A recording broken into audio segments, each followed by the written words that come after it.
Estamos, então, gravando a partir de agora.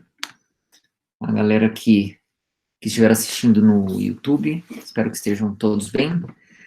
Por aqui estamos bem, né, na medida do possível, como conversávamos aqui.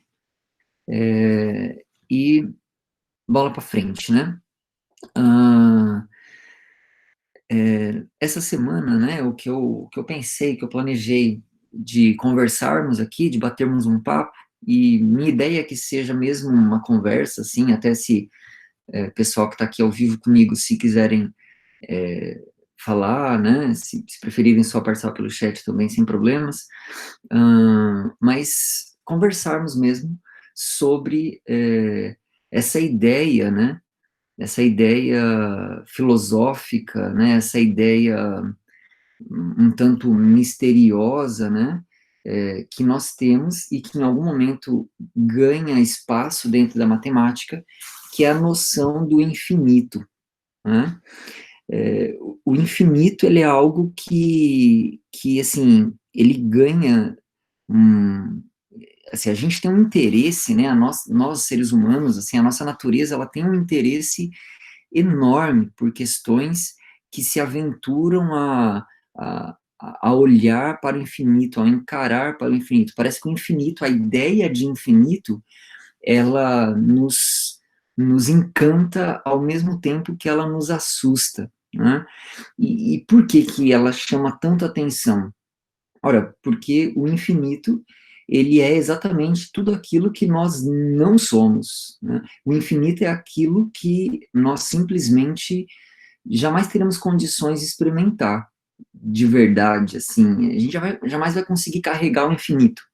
A gente jamais vai conseguir é, é, se apropriar do infinito de modo que, olha, né, conseguir aqui abraçar o infinito. Não dá. E por uma razão muito simples. Nós somos seres que convivemos com a finitude em todas as dimensões e em todas as esferas da nossa existência. Né? Vocês concordam comigo? Que jamais conseguiremos atingir o infinito em qualquer esfera que pensemos, né? Seja em tempo, né? Seja em espaço, seja qualquer coisa que pensemos, né? O infinito, ele é uma ideia, de certa forma, inalcançável pela, pela, pela realidade humana, pelos sentidos humanos. Nossos sentidos, eles não dão conta de alcançar o infinito. Então, é algo que está realmente para além daquilo que nós podemos experimentar de fato, né?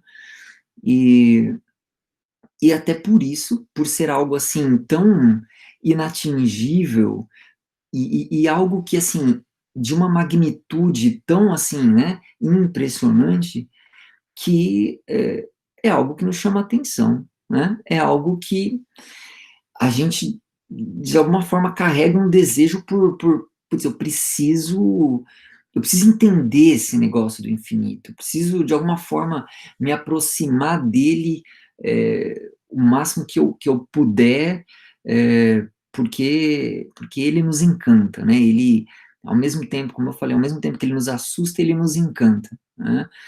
A ideia do infinito, assim, é uma ideia que está o tempo inteiro no nosso imaginário, né? Bom, mas a pergunta é, tá, essa ideia de infinito, né, essa imagem que nós temos do infinito, né, e que a gente, a gente pode, né, por exemplo, qual é o comprimento de uma reta, né? Qual é o comprimento de uma reta? Ora, né, o comprimento de uma reta é infinito, né? O problema é que nunca, jamais ninguém conseguiu desenhar uma reta, né? E jamais ninguém vai conseguir, né? Porque a gente não tem condições, né, de atingir. Como eu falei, trata-se de algo que está para além da nossa capacidade de representação, da nossa capacidade de, de, de se apropriar, de alguma forma domar aquilo, né? O infinito vai para além de tudo isso. O infinito, ele, essa coisa, né, isso que nós chamamos de infinito, ele a princípio isso é um conceito que está para além da matemática, é um conceito filosófico, né? Um conceito filosófico, né? Despertou, né? Desperta questões, né? Ao longo do desenvolvimento da história da filosofia, por exemplo, do tipo o universo, né? Esse espaço, né? Onde nós habitamos é finito ou é infinito, né? E questões como essa, assim, né? Relacionadas ao conceito de infinito permearam a história do desenvolvimento do pensamento humano, né? Porque se de certa forma nós não conseguimos atingir o infinito, também, em certo sentido, o nosso imaginário nos permite viajar, pelo menos dentro dos limites do nosso pensamento, nos permitem viajar com a ideia do infinito, né? Não sei se vocês já fizeram esse tipo de exercício, assim, né?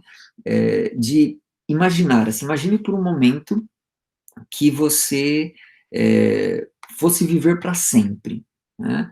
Ou seja, você fosse viver por um espaço de tempo infinito.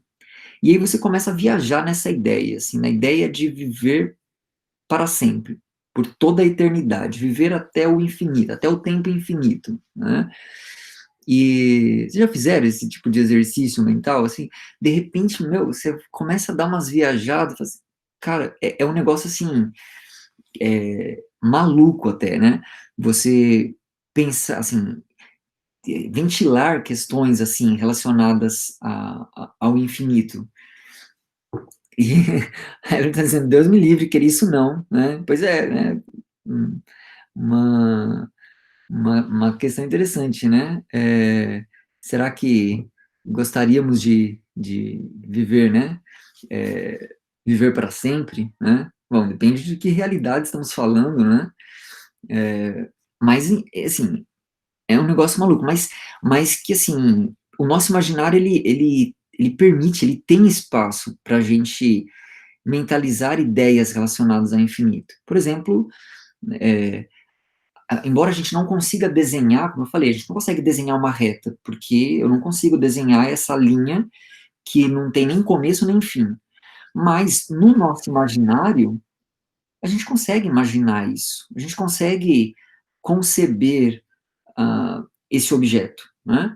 Não é difícil de pensarmos, é como se estivéssemos diante de uma estrada reta, né? Aqui no Brasil não é muito comum, assim, isso, mas nos Estados Unidos, por exemplo, tem bastante, assim, estradas que são longas e são retas. E você está num ponto nessa estrada em que você olha para um lado, e quando você olha para um lado, você só vê aquela estrada indo embora e se perdendo no horizonte. Você olha para o outro lado e também só consegue ver a estrada se perdendo no horizonte. E daquele ponto de vista é como se você estivesse diante de uma reta, né? Olha, um negócio que eu olho para um lado não tem fim, vai embora. Olho para o outro, também não tem fim, vai embora, né?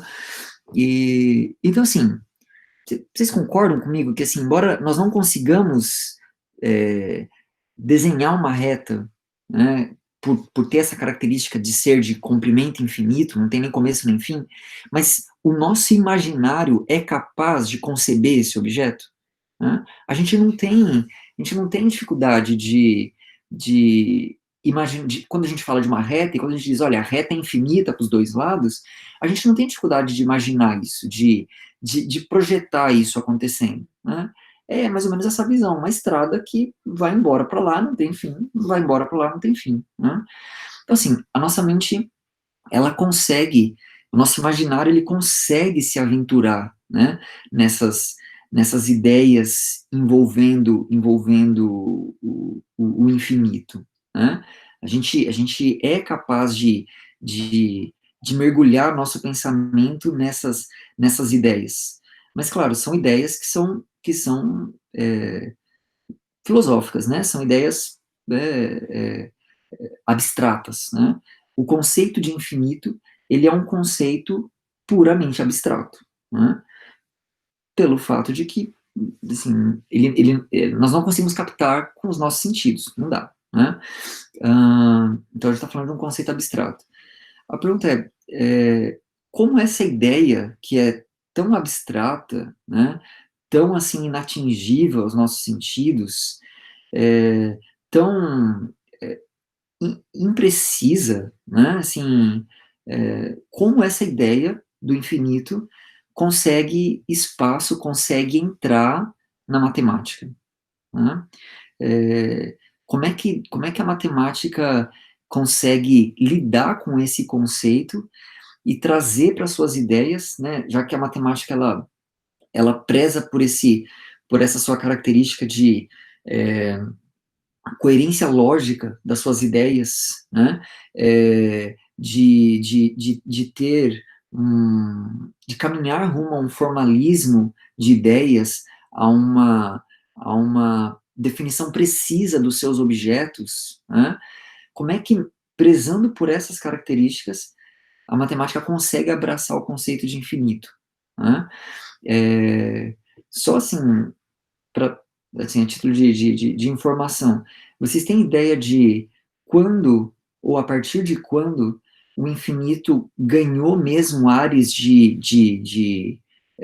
conceito matemático? Quando que o infinito realmente conseguiu ser incorporado, né, dentro da matemática como algo que se estuda, algo que se pode, mensurar de alguma forma, algo com que possamos lidar e até fazer algum tipo de álgebra com isso? Vocês têm ideia de mais ou menos quando isso aconteceu? Se faz muito tempo, se faz pouco tempo? A Evelyn está dizendo, não faço ideia. Alguém faz ideia, assim? Alguém já leu alguma coisa sobre, já pensou sobre essas coisas, né? Já estudou sobre isso? Tem ideia, assim, de quando que de fato, o infinito ganhou ares de conceito matemático? O Arthur está dizendo, acho que no começo do século XX. Você tá certo, Arthur.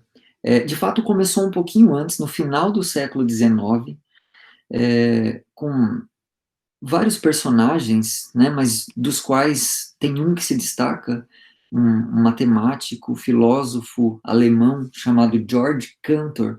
Vocês já ouviram falar desse nome? Ele não é um nome, assim, dos mais conhecidos, mas também não é um nome completamente desconhecido na matemática. Já ouviram falar de George Cantor? O nome Cantor, já ouviram falar? Não? Nunca ouviram falar.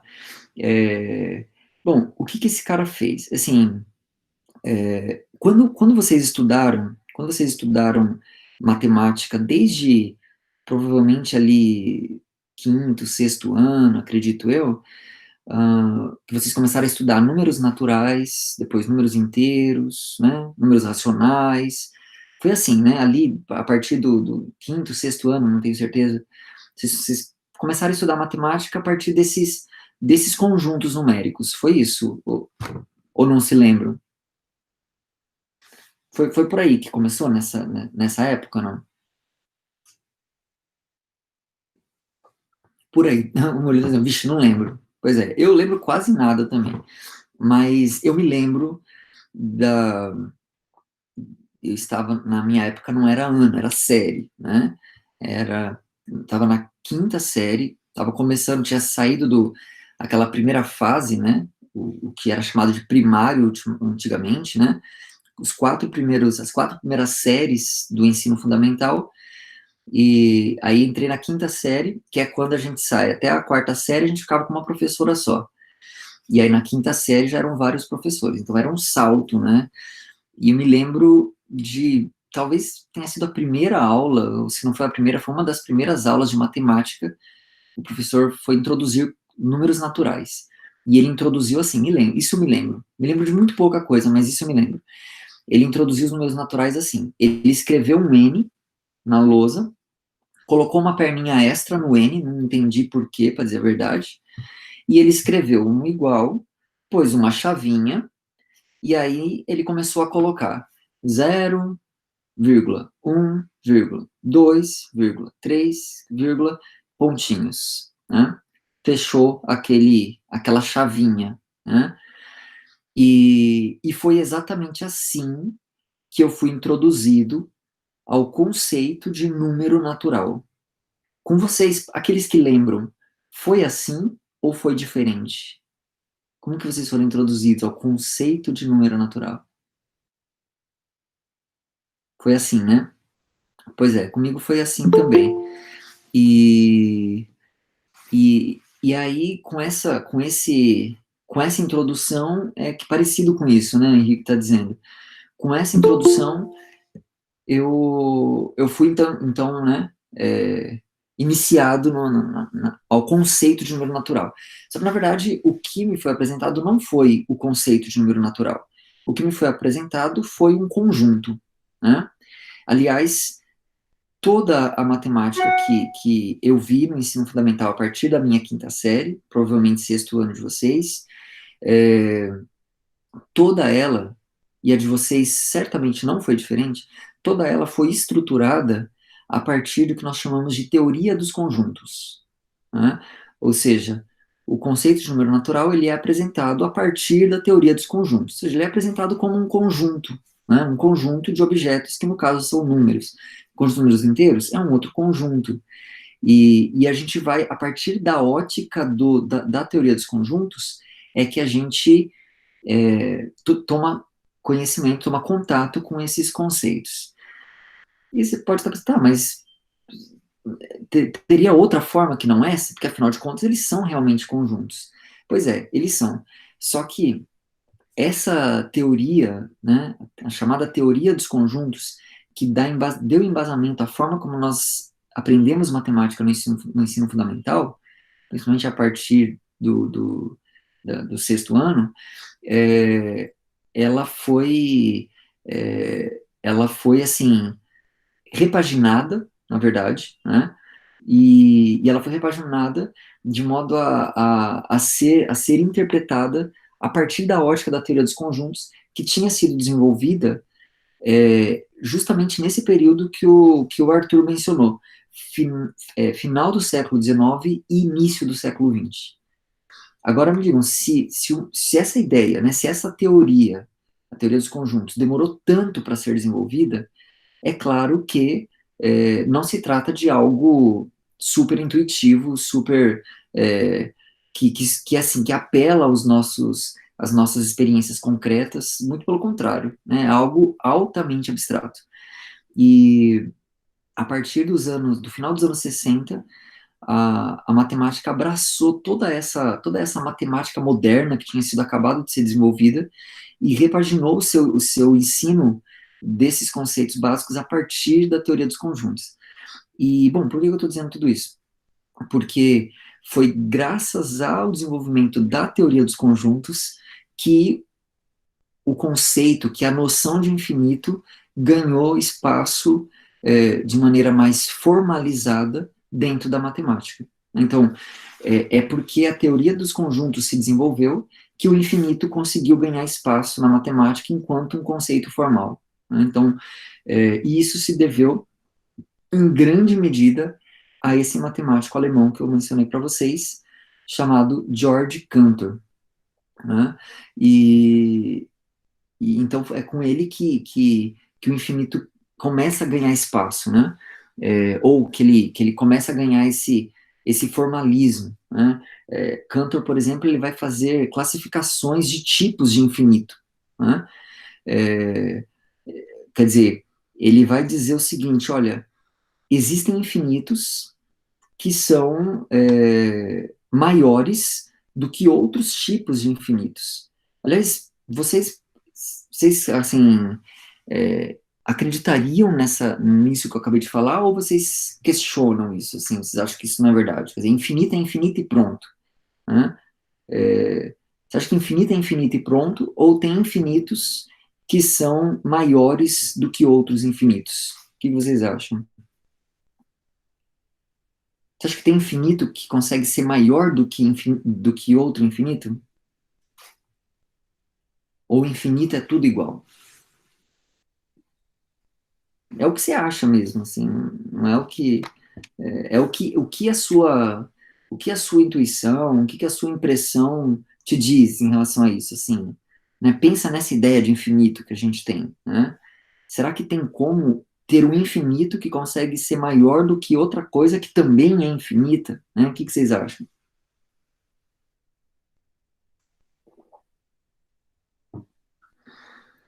Ela está dizendo, já ouvi isso de haver infinitos maiores que outros, mas mas eu mesmo nunca entendi por quê. Né? O Arthur está dizendo, acho que infinito é infinito e pronto, né? É, um achismo seria infinito é infinito mesmo, exatamente. A nossa intuição é de que infinito é infinito mesmo e pronto, né? Pô, já é infinito. Como é que se o negócio se o negócio já é infinito, como é que pode um outro negócio ser maior ainda do que esse infinito, né? Parece um negócio que, assim, e por que que isso soa tão estranho pra gente? De novo, porque a nossa natureza é finita. Nós somos finitos por natureza. Então, o infinito é algo que está numa categoria que é para além da nossa natureza sensível, né? Ele vai para além disso. E, e por ir para além, parece que quando eu cogito a ideia de infinito, eu já estou falando de algo que é supremo. Posso usar essa palavra? Vocês entendem o que eu quero dizer com essa palavra? Supremo é aquilo que, pô, chegou no ápice, não dá para ser maior do que isso, né? Porque é algo que, assim, está para além da nossa de qualquer coisa que possamos pegar, né? Está além de qualquer coisa que a gente possa, com os nossos sentidos, se apropriar. Então, se é infinito, então está numa categoria suprema. Então, isso aí não tem como ser maior do que isso. Não tem espaço para isso. Né? O que Cantor, né, principalmente, não foi só ele, mas ele é o principal nome, o que ele fez foi interpretar a ideia de infinito, né, e para que ele pudesse dar uma categorização, né, para o infinito e para, inclusive, tipos de infinitos, ele introduz uma ideia que, na verdade, ela é assim, ela é captar a essência do que foi utilizado quando, lá no começo, quando a ideia, o conceito de número natural começou a ser desenvolvido, o que as pessoas usaram naquela época, que foi um princípio chamado de correspondência bionívoca, né? Quando o conceito de número natural ele foi desenvolvido a partir da noção de contagem. E e como é que eles faziam a contagem? Não existiam os números, né? Os números ainda estavam para ser desenvolvidos, a ideia de número, né? Essa ideia não existia. E como é que eles contavam? Eles contavam por um processo de correspondência bionívoca, ou seja, sei lá, vai contar como é que eu conto, como é que eu controlo uma quantidade de ovelhas? Eu pego uma quantidade de pedrinhas, era assim que eles faziam, pego uma quantidade de pedrinhas e associo a cada ovelha uma pedrinha. E aí, se eu quero contar as minhas ovelhas, o ato de contar, o ato de saber a quantidade, é meramente um trabalho de correspondência, né? Uma pedrinha para uma ovelha, uma pedrinha para uma ovelha. No final, se der um match, né? Se ficar é, não sobrou nada, né? Não sobrou nem pedra nem ovelha, ficou, a correspondência foi 1 a 1, né? Então é porque a quantidade está ok, né? Se sobrar pedra, é porque eu perdi ovelha. De alguma forma, alguma está faltando. E, e essa ideia de correspondência bionívoca, né? Correspondência bionívoca que, posteriormente, quando a gente vai desenvolvendo o conceito de função, é descrita por um tipo específico de função, que a gente chama de função bijetora. Vocês já ouviram a expressão função bijetora, não já? Né? O que, que é uma função bijetora? Né? Uma função bijetora é qualquer função que descreva uma correspondência bionívoca, ou seja, 1 para 1. Né? Um aqui associado a um lá e não mais do que um. Né?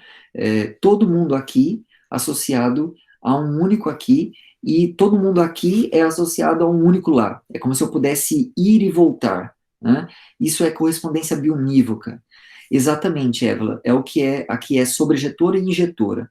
Injetora significa que nenhuma aqui será associada a duas do lado de cá, né? É, desculpa, repetindo, né? Eu não tenho dois elementos distintos que são associados ao mesmo. Isso nunca acontece, né? Então, isso significa ser injetora. Sobrejetora significa que lá no contradomínio não sobra ninguém, todo mundo é atingido, né? Toda ovelhinha recebeu uma pedrinha. Então, se essas duas características se cumprem, então a gente tem uma correspondência bionívoca. Agora, quando eu falo de conjuntos finitos, se há uma correspondência bionívoca entre dois conjuntos finitos, posso dizer que esses conjuntos têm a mesma quantidade de elementos?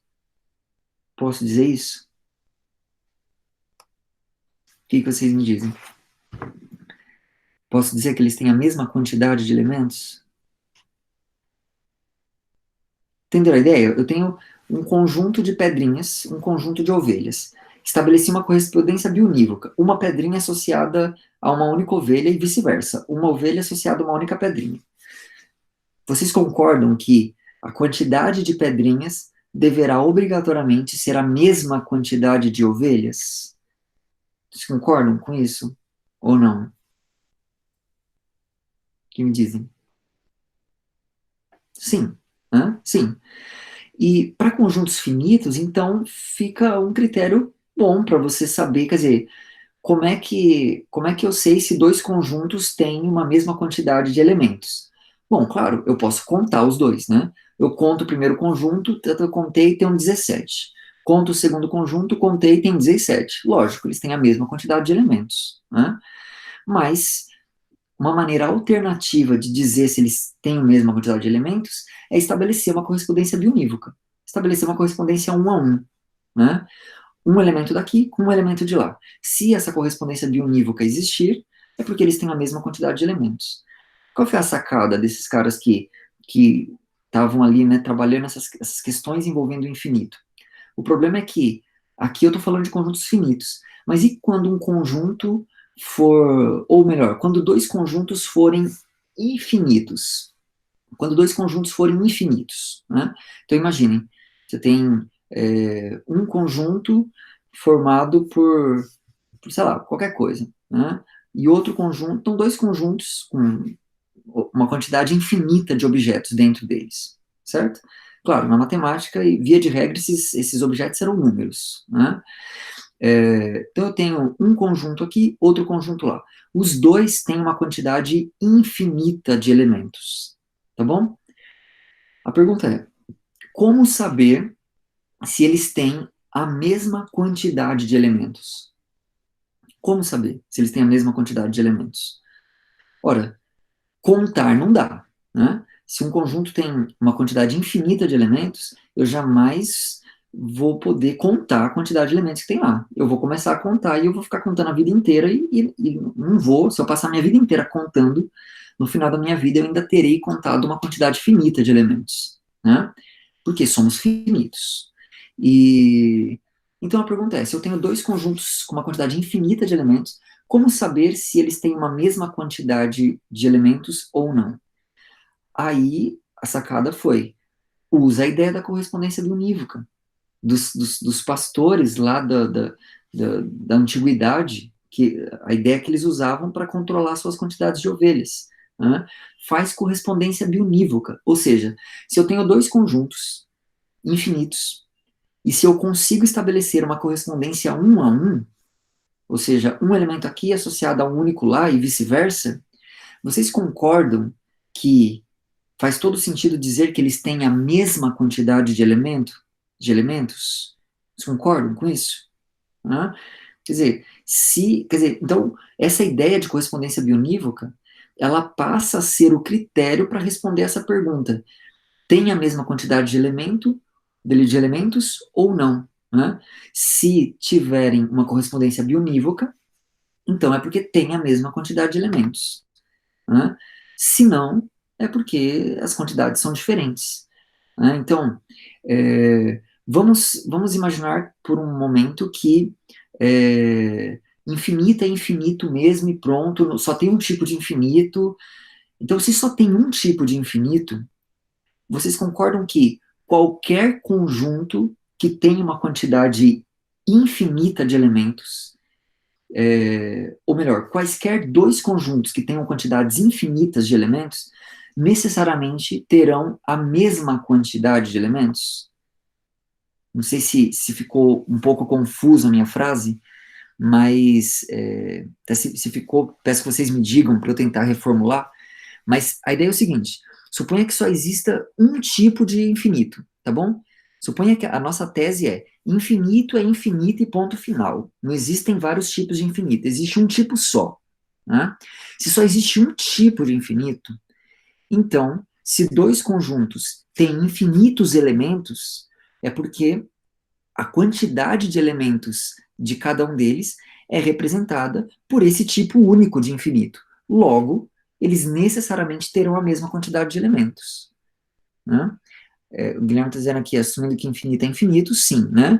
A Rafaela também acho que sim. Pois é, né? Se só tem um tipo de infinito, então quaisquer dois conjuntos de infinitos, né, terão a mesma quantidade de elementos. Ou seja, deverá haver uma correspondência bionívoca entre quaisquer dois conjuntos que sejam infinitos, que tenham uma quantidade infinita de elementos. Né? É, por exemplo, pensa no conjunto dos números naturais. É um conjunto infinito. Né? O conjunto que contém dentro dele todos os números naturais é um conjunto infinito. Ah, pensa apenas no conjunto dos números pares. O conjunto dos números pares é um conjunto infinito? Sim ou não? É um conjunto infinito?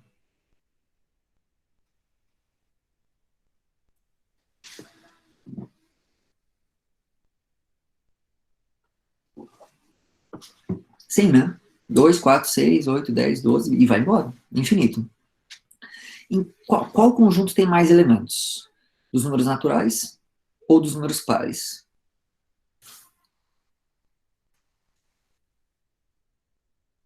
Qual tem mais elementos?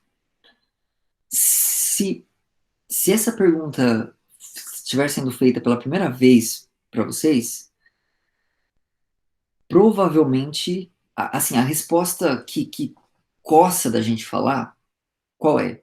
Assim, quem tem mais? A Rafa está dizendo, eu já ouvi essa, mas não lembro a resposta. Né? É, assim, se te faz essa pergunta, bom, quem tem mais elementos, os pares ou os naturais, que é os pares junto com os ímpares? Quem tem mais gente? Se a gente pensa assim, da maneira mais ingênua possível,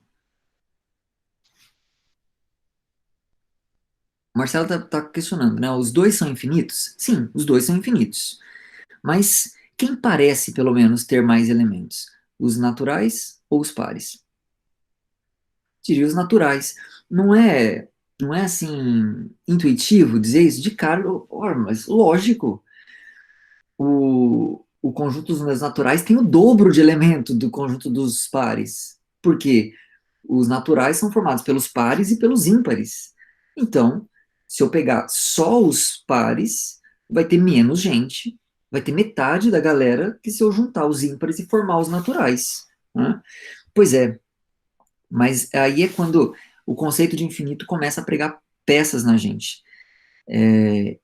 Esses dois conjuntos, dos números naturais e dos números pares, eles têm exatamente a mesma quantidade de elementos. Exatamente a mesma quantidade de elementos. Você fala, mas como? Primeiro, lembrem que qual é o critério, a gente precisa sempre entender qual é o critério para dizer quando dois conjuntos têm uma mesma quantidade de elementos. E o critério é, precisa haver uma correspondência bionívoca entre eles. Né? Agora, faça o seguinte, pega o conjunto dos números naturais. Né? Vou até escrever aqui, que acho que a gente visualiza melhor, né? Pega o conjunto dos números naturais, vou escrever ele aqui, né? Vou escrever ele aqui, então. 1, 2, 3, 4, 5 e assim por diante. Né? Esse, esse conjunto, né, a princípio a gente olha e parece que tem muito mais gente aí do que se eu considerar apenas 2, o 4, o 6, né, o 10 e assim por diante. Agora, se eu pegar cada um dos elementos desse conjunto e multiplicar por 2, então eu vou fazer o seguinte, eu vou pegar todo esse pessoal aí e vou fazer duas vezes, né, esse pessoal todo. Então, eu vou obter o seguinte conjunto. Quando eu multiplico 2 por 1, eu vou obter 2, certo? Quando eu multiplico 2 por 2, eu vou obter 4. 2 por 3, 6. 2 por 4, 8. 2 vezes 5, 10. E assim por diante. Agora, se eu peguei o conjunto dos números naturais e apenas multipliquei cada um deles por 2, eu alterei a quantidade de elementos? Sim ou não? Claro que não, né? É como se eu só fosse lá e aplicasse uma transformação em cada um. Apliquei uma transformação em cada um. Mudei a roupinha de cada um, né? Mudei o rótulo de cada um, certo? Peguei o 1, multipliquei por 2 e devolvi ele lá. Peguei o 2, multipliquei por 2, devolvi ele lá. E assim por diante. Claro, a quantidade de elementos não mudou. Só que a hora que eu fiz essa transformação, a hora que eu mudei o rótulo de cada um desses elementos, o que era conjunto dos números naturais virou conjunto dos pares. Vocês concordam? Virou conjunto dos pares.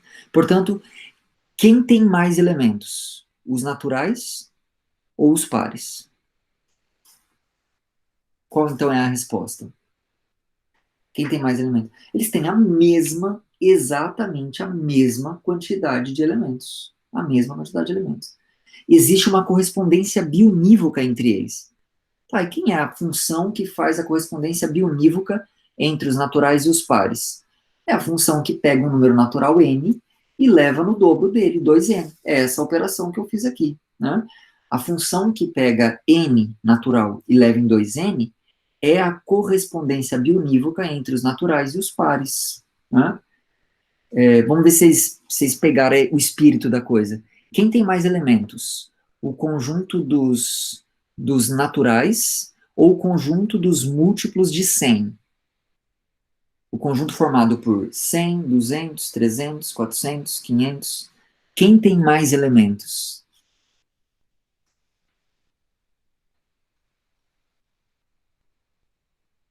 Ambos têm a mesma quantidade, porque da mesma forma como aqui eu só multipliquei os naturais por 2, a correspondência bionívoca entre esses dois conjuntos seria multiplicar os naturais por 100, né? Então eles têm a mesma quantidade de elementos. Quem tem mais elementos? Os naturais ou aquele conjunto formado pelos quadrados perfeitos? Ou seja, 1, 4, 9, 16, 25, 36 e assim por diante. Quem tem mais elemento? Concordo que também tem a mesma quantidade?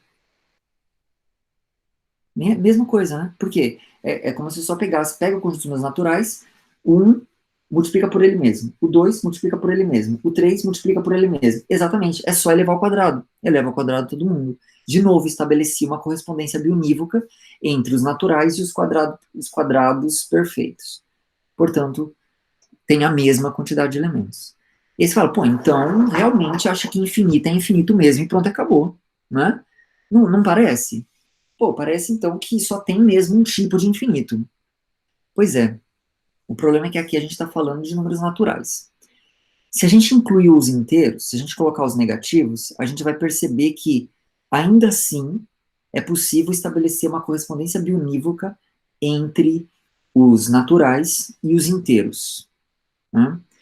E, por mais que seja, isso é um pouco surpreendente e fere um pouco a nossa intuição, mas se eu acrescentar os números racionais, a gente ainda consegue fazer uma, fazer uma correspondência bionívoca entre os racionais e os naturais.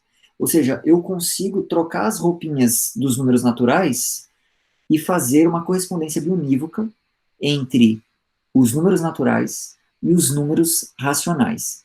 Não é fácil fazer isso, tá? Assim, não é uma tarefa simples. Lembra perguntando como seria essa correspondência? Não é simples, tá bom? Eu não vou, assim, dar detalhes nisso, porque senão eu gastaria o tempo que a gente tem aqui para nossa aula e provavelmente geraria mais confusão do que aprendizado, tá bom? Mas, mas peço que vocês acreditem em mim que de fato é possível construir essa correspondência bionívoca, tá? Entre o conjunto dos números, entre o conjunto dos números naturais e o conjunto dos números racionais, certo? Ahn, e aí você fala, bom, então agora sim, agora eu me convenci, estou convencido de que só existe um tipo de infinito.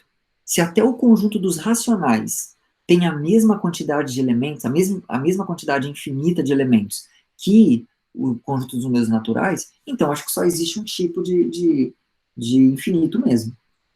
Mas aí, na reta, existem apenas racionais? Na reta existem apenas racionais? Né? Pergunta boba, né? Claro que não, óbvio que não. Existem também os irracionais, né? São aqueles elementos que não são racionais, né? A definição o conceito de número irracional ele é exatamente esse. É o número que não é racional. Ele tá lá na reta, ele representa uma medida, mas ele não é racional. Esses são os irracionais. A hora que eu junto os irracionais com os racionais, a reta fica totalmente preenchida, não sobra nenhum buraquinho. Todo mundo ali é representado por um número, seja esse número racional ou irracional. A esse conjunto, representado geometricamente pela reta, é o que nós chamamos de conjunto dos números reais, né? As funções que nós estudamos no cálculo são todas funções de uma variável real, ou seja, são funções que vão de R em R, certo? Por isso que o gráfico delas é representado no plano, né? É uma reta horizontal, uma reta vertical, então R embaixo, R em cima, e ali a gente representa geometricamente essas funções. Então, a pergunta é, e o conjunto de números reais? Será que tem a mesma quantidade de elementos que o conjunto dos números naturais? Né? Que que que vocês acham? Né? Vocês já ouviram algo sobre isso? Enfim, existe. A Val está dizendo que não. Não sei se a resposta é não, nunca ouvi nada sobre isso, ou não, não existe essa correspondência bionívoca, não tem a mesma quantidade de elementos. Nunca ouviu, né? Pois é aqui que começa a entrar a questão do infinito, né? E essa ideia de magnitudes diferentes de infinitos. Eles conseguiram mostrar, e assim, se a correspondência bionívoca dos naturais com racionais já não é assim tão simples, isso que eu vou falar agora também é altamente abstrato e complicado. Mas o que esses matemáticos do século XIX conseguiram fazer foi mostrar que qualquer correspondência que eu estabeleça um a um, então aqui eu tenho os números naturais, tá bom? Aqui eu tenho o conjunto dos números reais, racionais e irracionais. Qualquer correspondência um a um que eu estabeleça aqui, o que é correspondência um a um? Bijetora, bijetora não, injetora, ou seja, um aqui indo num único, em um lá, outro aqui vai num outro diferente. Nunca dois aqui vão no mesmo lá. Se eu faço uma correspondência um a um aqui, para que essa correspondência seja bijetora, ela faltaria ainda ser sobrejetora. Né? O que eles mostraram foi qualquer função injetora dos naturais nos reais sempre vai deixar um número real de fora. Sempre. Qualquer que seja ela. Eles mostraram isso em geral. Imagina aí uma função injetora dos naturais nos reais. Essa aí que você imaginou deixa alguém de fora, lá no contradomínio. Ou seja, ela jamais será capaz de ser sobrejetora. Portanto, conclusão, não existe nenhuma função bijetora do conjunto dos naturais no conjunto dos números reais. E, portanto, posso dizer que no conjunto dos números reais tem a mesma quantidade de elementos que no conjunto dos números naturais? Se não existe função objetora entre esses dois conjuntos, então, claro, eles não têm a mesma quantidade de elementos. E, claro, quem tem mais elementos? Os naturais ou os reais? Já que eles não têm a mesma quantidade de elementos, então um tem mais do que o outro. E, óbvio, os reais vão ter mais que os naturais, porque os naturais estão lá dentro, né? Pois é, só que o conjunto dos números naturais é um conjunto infinito. Então, existe um tipo de infinito que representa a quantidade de elementos no conjunto dos números naturais. E existe um tipo de infinito que representa a quantidade de elementos do conjunto dos números reais. Esses dois tipos de infinito são o mesmo? Estamos falando do mesmo tipo de infinito?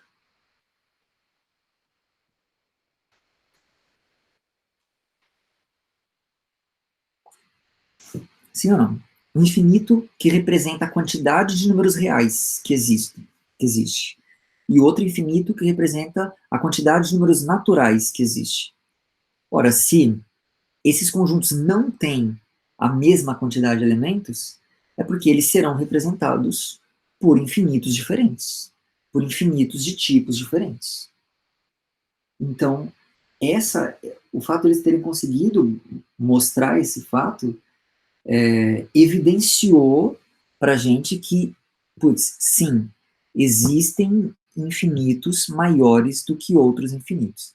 Por exemplo, o infinito que representa a quantidade de números reais é maior do que o infinito que representa a quantidade de números naturais. Né? Então, por mais estranho que possa parecer, por mais que isso fira a nossa intuição, sim, existem infinitos maiores do que infinitos. Infinito maior do que infinito. Né? Uma pergunta assim que parece ser bem ingênua, né? Então, assim, existe um infinito que representa a quantidade de números naturais. E existe um infinito que representa a quantidade de números reais. Né? São diferentes. Esse é menor que esse é maior que esse. Será que existe algum infinito entre esses dois? Né? Será que existe algum infinito que é maior do que o infinito dos números naturais e menor do que o infinito dos números reais? Né? Essa perguntinha boba é uma pergunta que não tem resposta. Né? A gente não consegue, não existe uma resposta para essa pergunta. Ela é conhecida na matemática como a hipótese do contínuo. Né? E a hipótese do contínuo, ela diz que não. Ela diz que não existe nenhum tipo de infinito entre o infinito dos números naturais e o infinito dos números reais. Quer dizer, entre esses não existe qualquer tipo de infinito. Mas isso é algo que não se prova, a gente não consegue provar. Bom, então, fato é que existem infinitos maiores do que infinito. E eu queria, assim, começar agora a trazer vocês para o universo do cálculo 1, né? Porque, assim, uma coisa é entendermos, então, que existe uma noção de infinito na matemática, que infinito não é uma coisa só. Quando eu falo de infinito, né? Vocês já viram esse símbolo aqui, ó? Vocês já viram esse símbolo? Já viram esse símbolo, esse 8 deitado? Já, né? Esse é o símbolo que nós usamos na matemática para representar o infinito. Né? Então, o infinito é representado na matemática por esse símbolo. O problema é que, como a gente está vendo, o infinito ele não é uma entidade única na matemática. Ele não é uma coisa assim, digamos, uma coisa só. Quando eu uso esse símbolo, esse objeto ele não está bem definido. Porque, na verdade, esse símbolo, essa simbologia, representa mais do que um conceito matemático, representa uma ideia. Então, esse símbolo representa a ideia do infinito, mas esse símbolo, ele não representa uma coisa, assim, bem caracterizada, né? Porque, como eu falei, infinitos, eles podem ser de magnitudes diferentes, né? Por exemplo, se eu pegar esse infinito e subtrair o infinito de dentro dele, o que dá? Você pega o infinito e tira infinito. Quanto é que dá o resultado? Se você tira uma coisa, um número, pega um número e tira ele mesmo, qual é o resultado dessa conta? Zero. Agora, se essa coisa for o infinito, eu pego o infinito e tiro o infinito de dentro dele, o que sobra? O que sobra? Zero também? O Guilherme está perguntando. Então, não sei. Por exemplo, suponha que o infinito em questão seja o infinito que representa a quantidade de números reais, tá bom? E aí, de dentro dele, eu tiro um conjunto que tem a mesma quantidade de elementos que os números naturais. Entendeu? Então, eu tinha um infinito, que é o infinito que representa a quantidade de números reais. E de dentro dele, eu tirei a quantidade de um infinito, tirei um infinito de dentro do outro infinito, que representa a quantidade de elementos dos números naturais. Deu zero. Nesse caso, infinito menos infinito deu zero? Não. Porque se eu tinha o conjunto de números reais e eu tirei uma quantidade equivalente ao conjunto dos números naturais, então com certeza sobrou gente lá, porque eu sei que lá tem mais gente do que isso. Entenderam que nesse caso eu peguei infinito, tirei infinito e o resultado não deu zero? O resultado, aliás, continuou dando infinito. Mas olha, então, infinito menos infinito deu infinito? Nesse caso, sim. Então, quanto que dá infinito menos infinito? Não sei. Infinito menos infinito pode dar zero. Pode dar infinito. Pode dar um. Infinito menos infinito pode dar um. Aliás, me cobrem se eu esquecer, mas essa nossa aula hoje eu não vou poder passar das 4. Mas eu quero terminar essa aula mostrando para vocês que infinito menos infinito pode dar um número que não é nem zero e nem infinito, tá bom? Então, assim, o que eu estou querendo dizer com isso? Primeiro, para que a gente tenha sempre esse cuidado de entender o que a gente está fazendo, o que a gente está falando quando a gente usa esse símbolo. A gente não está falando de uma coisa só, a gente está falando de uma ideia, tá? De um conceito. E principalmente quando esse símbolo aparece no cálculo, né? De vocês que estão aqui, tem alguém aqui que fez a CIEP de pré-cálculo? A Rafa fez, o Davi também. O Davi estava no meu grupo, inclusive, né, Davi? Ou estou enganado? O Marcelo também, o Murilo, o Renato. Legal. Bastante gente. Então vocês viram bastante esse símbolo lá, né? Inclusive um pouco do que vocês viram lá que eu quero trazer aqui. Mas eu não sei se isso ficou claro para vocês. Quando esse símbolo aparece no cálculo, ele não tem um significado único. Ele significa uma ideia, tá bom? Mas que ideia é essa? Então, eu vou ilustrar a ideia que é representada por esse símbolo no contexto do cálculo, né, do cálculo 1, através de dois exemplos que são talvez os mais simples e os que mais nos auxiliam a enxergar, a entender um pouco essas coisas, tá bom? Então, eu vou compartilhar aqui minha tela com vocês.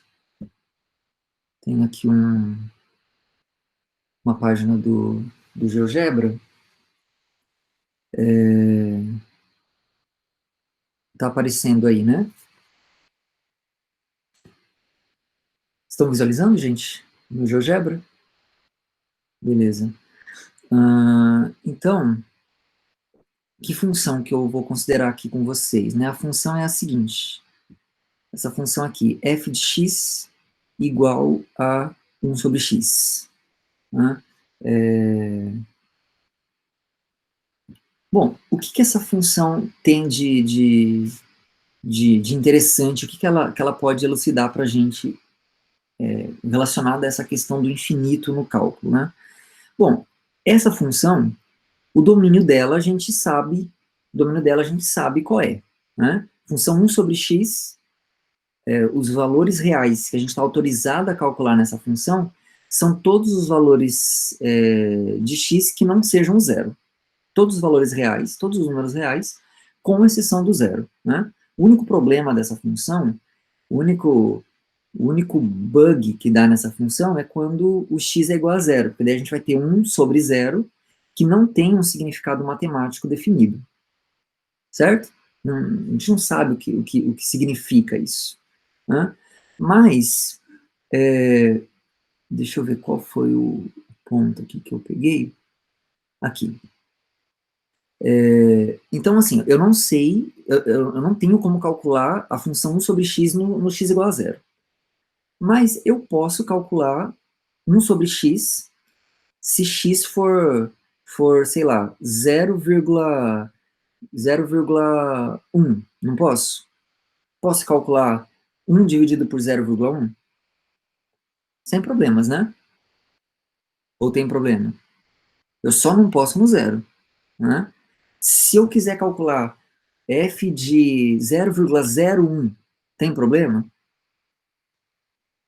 Algum problema com isso? Sim ou não? Posso fazer, não posso? Nenhum.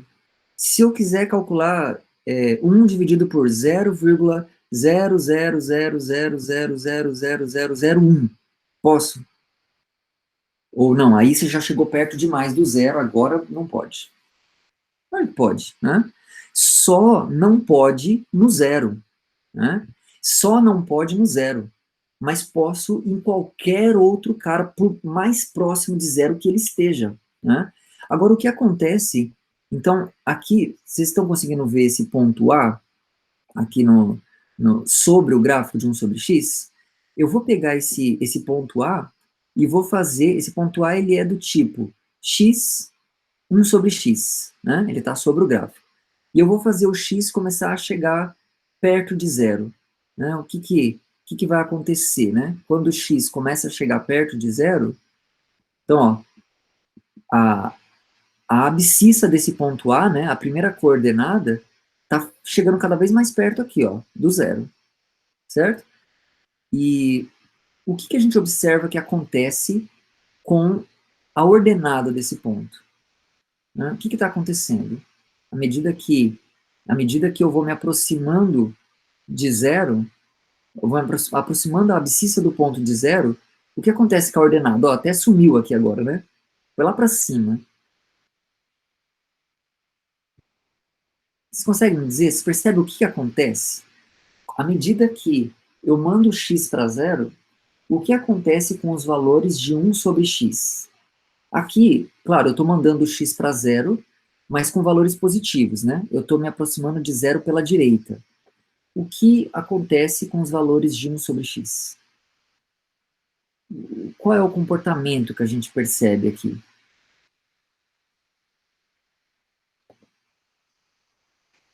O, o Marcelo está dizendo assim, se aproxima do infinito, né?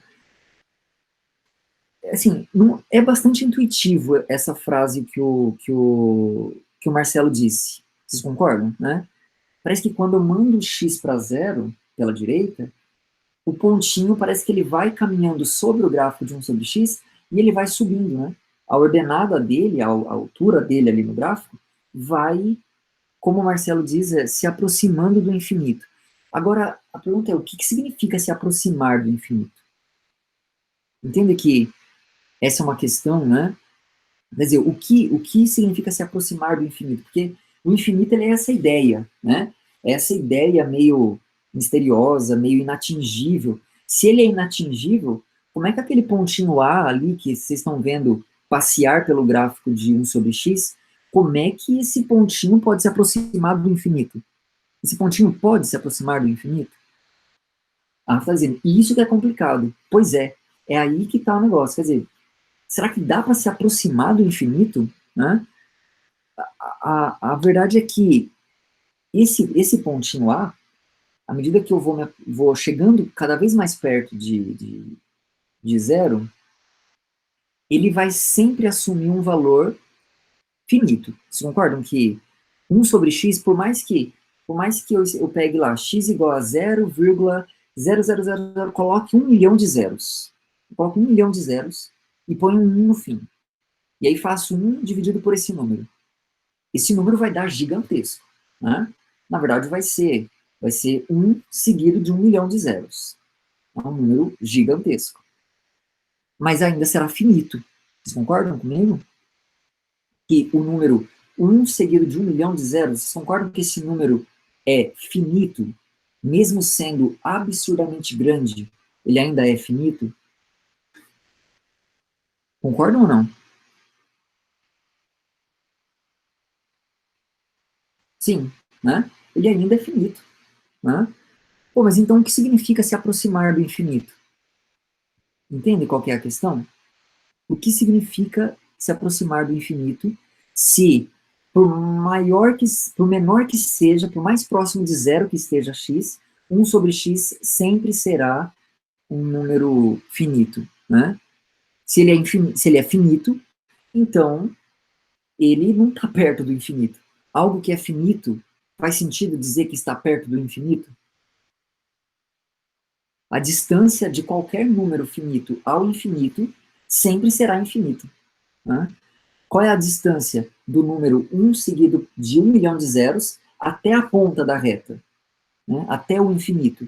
Essa distância é tão infinito quanto a distância do zero até o final da reta, até o infinito, né? É tão infinito quanto, né? Então, a pergunta persiste. Então, mas a expressão, a gente usa essa expressão mesmo, Marcelo. Eu não estou dizendo que a sua fala está errada, a sua frase está errada, não está. A gente realmente diz, ó, está indo para infinito. Mas o que a gente quer dizer?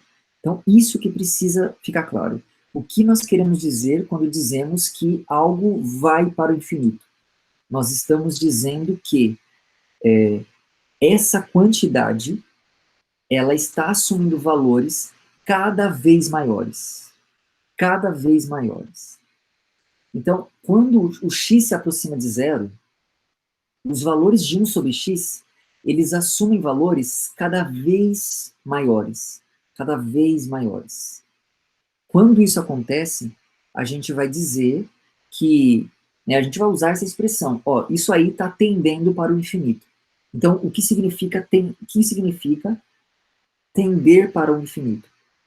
Significa que aquela quantidade, no caso aí, é a quantidade seria 1 sobre x, essa quantidade assume valores cada vez maiores quando x assume valores cada vez mais próximos de zero.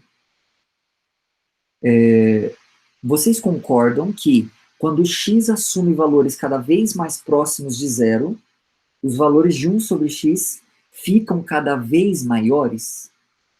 Sim ou não? Esse é o ponto chave, assim, crucial para a gente entender o conceito. Concordam? Né? Quanto mais perto x estiver de zero, maior será o valor de 1 sobre x. E esse valor ele não é limitado por nada. Quer dizer, não tem um teto ali onde aquele pontinho A bate naquele teto e não passa. Não existe, esse teto não existe. O pontinho A vai passar de qualquer teto que você estabeleça. Ele consegue passar, desde que você chegue com o ponto X mais perto do zero. Conforme você vai chegando com o ponto X perto do zero, mais alto vai ficando o 1 sobre x. Sempre infinito. Valores sempre infinitos, sempre serão finitos esses valores. Mas eles serão cada vez maiores, à medida que o x se aproximar de zero. Certo? Tá. Quando isso acontece, a gente diz o seguinte, olha. A gente diz que se eu pego o 1 sobre x, 1 sobre x, e faço o limite para quando x tende a zero pela direita, né, porque aqui eu estou me aproximando pelo lado direito. Esse limite, ele não existe enquanto número, ou seja, isso daqui não se aproxima de nenhum número específico. Isso aqui não vai chegar, quando o x tender a zero, isso daqui não vai chegar perto de um número, não vai chegar perto de 1.000.000, por exemplo. Ele vai, na verdade, ultrapassar e ficar maior do que qualquer número que possamos imaginar nesse processo de limite. Então, essa quantidade, 1 sobre x, ela cresce assim indefinidamente quando faço esse processo de limite para x tendendo a zero pela direita. Vocês concordam com isso? Me digam se está fazendo sentido. E exato, Guilherme. Aqui a gente se apropria desse conceito, dessa ideia filosófica, e a gente diz o seguinte, olha, quando eu faço x num processo de limite tender a zero pela direita, eu vou atribuir um significado a esse limite. E o significado que eu associo, que eu atribuo a esse limite, é o infinito. Né? Agora, isso aqui significa, então, que esse limite deu um resultado, deu um número? Não. Né? Isso aqui representa apenas uma ideia que a gente observa quando a gente olha, né? Eu deixei aí propositalmente o ponto A subindo e descendo ali, para a gente poder ter isso ilustrado, né? Quando o ponto a abscissa dele, né, vai se aproximando do zero, a gente vê a ordenada subindo indiscriminadamente. Né? Para representar isso, a gente diz que no processo de limite, é como se esse limite ao final desse infinito. Certo? Mas isso daqui tem um significado específico, preciso. E o significado é: isso aqui significa que essa quantidade assume valores indefinidamente grandes, maior do que qualquer coisa que possamos imaginar, quando x tende a zero. Tá claro, gente? O que isso representa? O que isso está tentando captar? Sim, legal. Só que aqui tem um detalhe, né? Os valores de 1 sobre x, eles estão ficando muito grandes, né?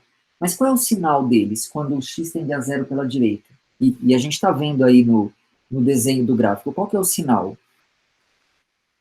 Qual que é o sinal desses valores que estão ficando indefinidamente grandes? Positivo, né? Faria sentido esses valores ficarem indefinidamente grandes, mas com um sinal negativo? Você acha que faz sentido imaginar um cenário assim? Faz, né? Aliás, deixa eu pausar aqui esse ponto, vou esconder ele, e vamos olhar para esse ponto aqui agora. Ó. Né? Opa, aqui. Olha lá, olha o ponto B agora. Quando eu me aproximo do ponto, quando eu me aproximo de zero pela esquerda, exatamente, Rafa, quando eu me aproximo de zero pela esquerda, o ponto B ali agora, ele escorrega lá para baixo, né? Ele vai lá para baixo. Ou seja, os valores de 1 sobre x ficam indefinidamente grandes também, só que com sinal de menos agora, só que negativos agora. Então, o infinito, como conceito matemático inserido nas ideias do cálculo, ele tem sinal. O infinito ele pode representar uma grandeza que cresce indefinidamente, mas que é positiva, e aí para representar esse tipo de grandeza, a gente põe um sinal de menos, um sinal de mais na frente. Então a gente diz que, aqui no caso, o limite de 1 sobre x, para x tendendo a zero pela direita, é igual a mais infinito. E, de novo, insisto, o que isso significa? Isso significa que essa grandeza cresce indefinidamente quando x tende a zero pela direita, com um sinal positivo. Né? Da mesma forma, a gente pode atribuir um significado para o que seria o limite para x tendendo a zero pela esquerda agora, de 1 sobre x. Né? Qual é o significado que a gente atribui a isso? Né? Quando x tende a zero pela esquerda, ou seja, x igual a menos 0,00001, né, e menor do que isso, e mais perto de zero do que isso, né, o que acontece com os valores de 1 sobre x? Né? Eles vão ficar indefinidamente grandes, mas com qual sinal agora? Qual vai ser o sinal quando x tender a zero pela esquerda? Agora é negativo, né? E, então, que símbolo faz sentido de ser usado para representar o valor desse limite? O valor entre aspas, tá? Porque não é um valor numérico, né? Que símbolo faria sentido usar aqui?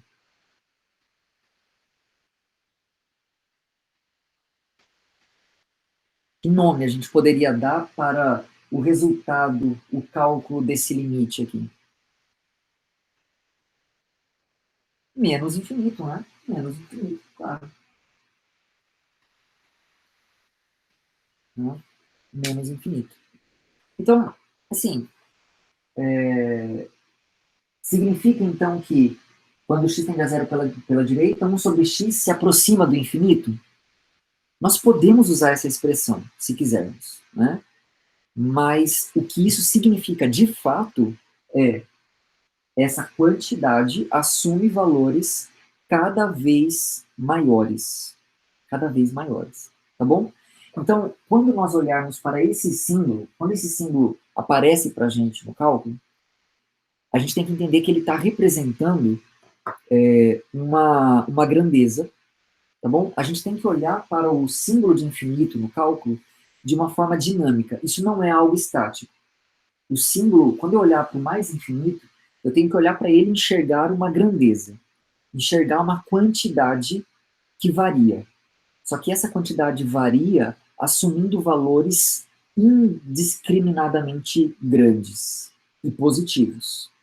Assim como, se eu olho para esse símbolo menos infinito, eu também devo olhar para esse símbolo e entender que entendê-lo de maneira dinâmica, ou seja, ele significa uma quantidade, uma grandeza, uma variável que está assumindo valores indiscriminadamente grandes, porém negativos.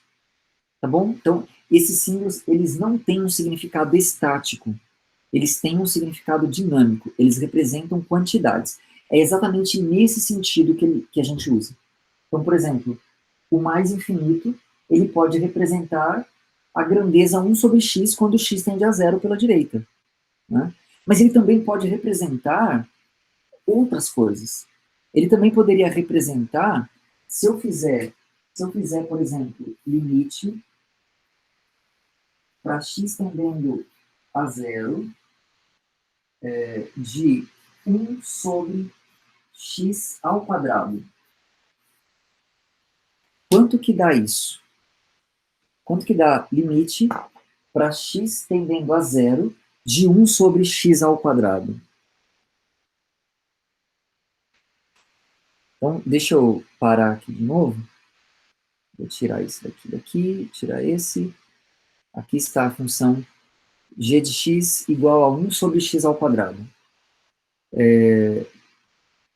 Quando eu faço x tender a zero pela direita, vamos pensar pela direita primeiro, né? Se x tende a zero pela direita, o que acontece com o ponto C? Para onde a ordenada do ponto C vai? Para onde vai x, 1 sobre x ao quadrado? A Rafaela está dizendo, é infinito positivo. Só que pela direita, pela esquerda também, né? A Rafa está dizendo, pela esquerda a mesma coisa, ó. Se eu fizer ele se aproximar de zero pela esquerda, agora é o ponto D, né? Tanto pela esquerda quanto pela direita, ambos agora vão para mais infinito. Ambos vão para mais infinito. Portanto, aqui, se tanto pela esquerda quanto pela direita, o resultado é sempre o mesmo, né? É sempre o mesmo, então a gente vai dizer que o limite para x tendendo a zero de 1 sobre x ao quadrado é mais infinito. Agora, entendam. Então, esse símbolo mais infinito, ele pode estar representando 1 sobre x quando x tende a zero pela direita.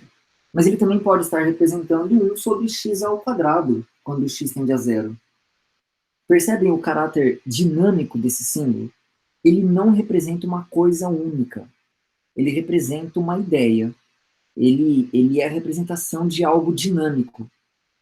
Tá bom?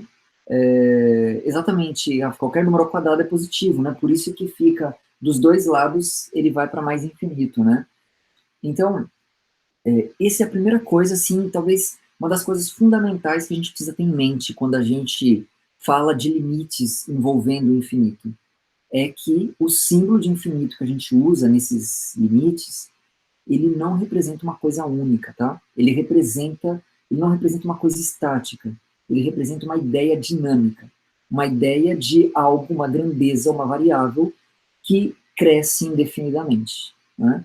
Com sinal positivo ou negativo, dependendo do contexto, dependendo da grandeza. Me digam, gente, vou parar aqui de compartilhar, me digam, tá fazendo sentido isso? Fez sentido o que eu disse até aqui? Ficou claro para vocês a forma como nós nos apropriamos dessa ideia do infinito, desse símbolo, no contexto do cálculo? Sim ou não? Ficou? Beleza.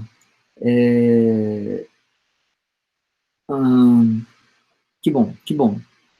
Então, assim, esse é o seu princípio fundamental, tá? Que eu aconselho vocês a entenderem. Esse símbolo de infinito, ele não é estático, ele é dinâmico, tá? Agora, então, a partir dessa ideia, né, a partir dessa forma como a gente abraça essa noção de infinito, vamos ver se algumas coisas dá para a gente dizer. Por exemplo,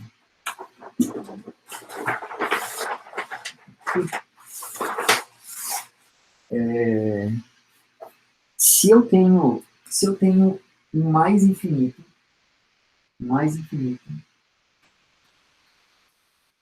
e eu tenho mais infinito aqui, e eu somo com mais infinito.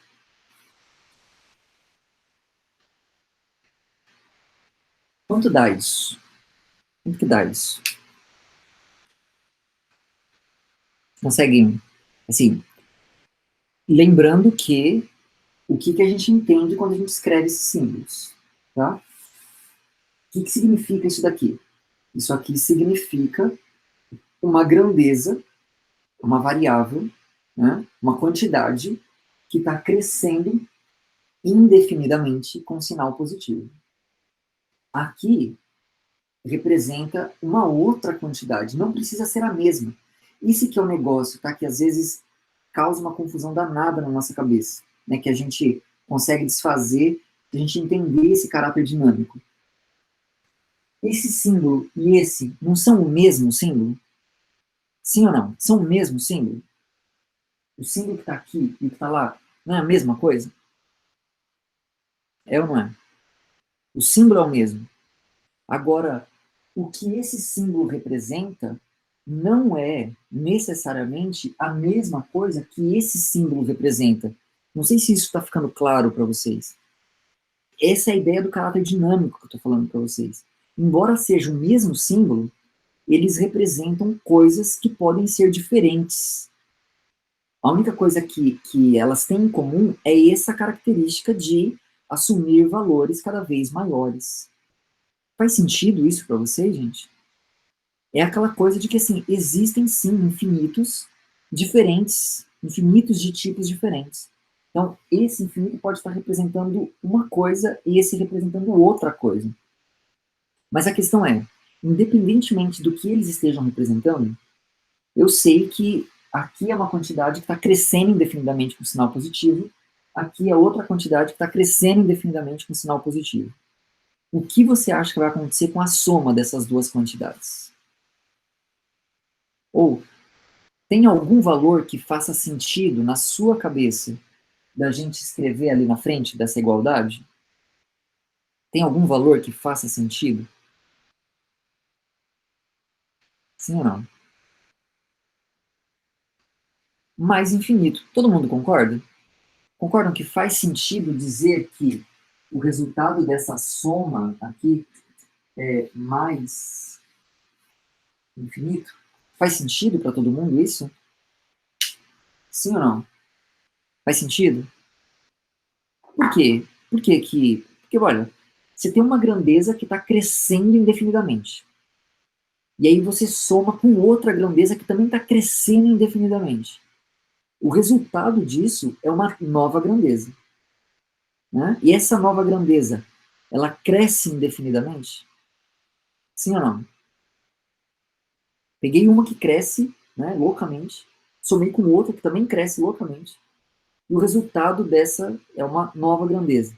Essa nova grandeza também cresce indefinidamente? Sim ou não? Que me dizem? Claro, claro, né? Cresce indefinidamente. É como se eu fizesse assim: pega 1 sobre x, soma com 1 sobre x ao quadrado e faz o x tender a zero pela direita, certo? O que vai dar o resultado disso? Né? 1 sobre x mais 1 sobre x ao quadrado, faça o x tender a zero pela direita. Olha, é uma crescendo indefinidamente, somada com outra crescendo indefinidamente, o resultado é um negócio que cresce, né, também indefinidamente. Portanto, de fato, isso dá mais infinito. Né? Agora, se fosse menos infinito somado com menos infinito, dá para atribuir um significado a isso? O que vocês acham? Menos infinito somado com menos infinito. Agora é assim, uma grandeza crescendo indefinidamente, só que com sinal de menos. Somado com outra que também cresce indefinidamente, mas também com sinal de menos. O resultado, dá para dizer qual é? Qual seria o resultado nesse caso?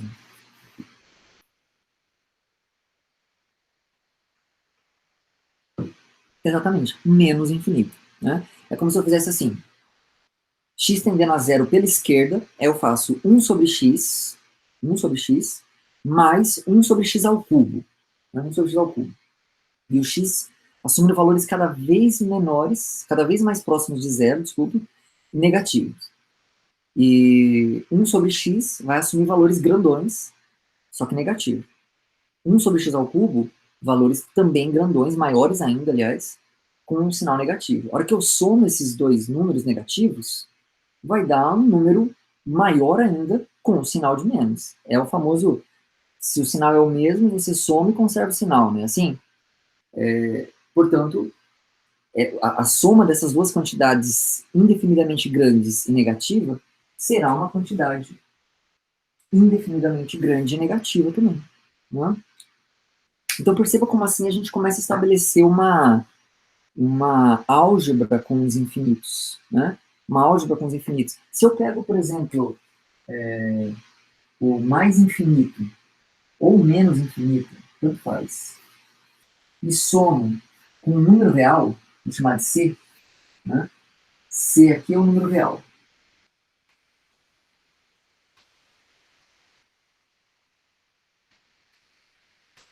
Pega o infinito e soma um número. Quanto que dá isso? Quanto que dá isso? Pegar o infinito e somar um número. Dá infinito.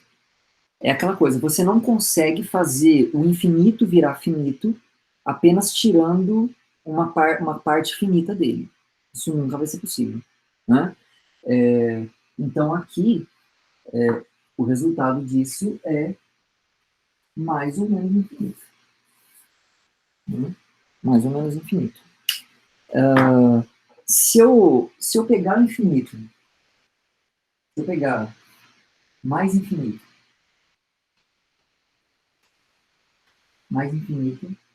e multiplicar por mais infinito. Quanto vocês acham que vai dar isso? Quanto vocês acham que vai dar isso? infinito, né? Agora é quantidade muito grande positiva multiplicada por quantidade muito grande positiva, o produto vai dar algo muito grande e positivo, né? Se fosse, se fosse uma quantidade muito grande e negativa, multiplicada por uma quantidade muito grande e negativa, quanto que daria isso? Uma quantidade muito grande e negativa, multiplicada por outra quantidade muito grande e negativa. Então, menos infinito vezes menos infinito. Quanto vocês acham que dá? Mais infinito. E por quê? É a famosa regra dos sinais, né? Menos com menos dá mais, né? Menos uma coisa vezes menos outra coisa, o sinal disso dá positivo, né? Portanto, continuaria dando mais infinito. Se fosse mais infinito vezes menos infinito, quanto que daria? Quanto daria isso? Daria menos infinito. Exatamente. Menos com mais dá menos, né? Outra coisa, né? Se multiplicarmos um número real por mais ou menos infinito, quanto que dá isso? Esse C aqui é um número real, tá? A única exceção é eu não vou colocar o C como sendo zero, por enquanto. Quanto que dá isso? Você pega o infinito e multiplica por 2. Quanto que dá? O Marcelo está dizendo mais ou menos infinito, né? Aí o sinal vai depender do sinal do C, né? Se o C for positivo, o sinal vai ser o mesmo sinal que o infinito já tinha.